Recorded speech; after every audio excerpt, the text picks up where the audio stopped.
আছে।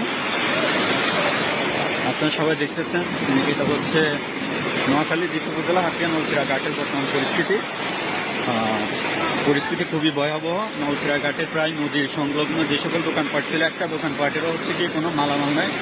সব মালামাল প্রায় হচ্ছে নদীর স্রোত, অতিরিক্ত স্রোতের কারণে দেশে চলে গেছে, এবং হচ্ছে দোকানের কোনো মালামাল, আলমারি, হ্যাঁ, অনেকেরই হচ্ছে কিছু নাই।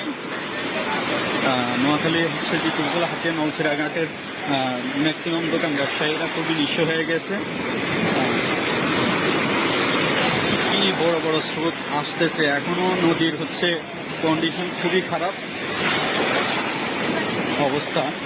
আমি হচ্ছে কি যে জায়গায় দাঁড়িয়ে আছি, এখানে হচ্ছে কি আমি নিজেই টিকতে পারতেছি না, কি পরিমাণ ঢেউগুলো আসতেছে আপনারা সবাই দেখতেছেন।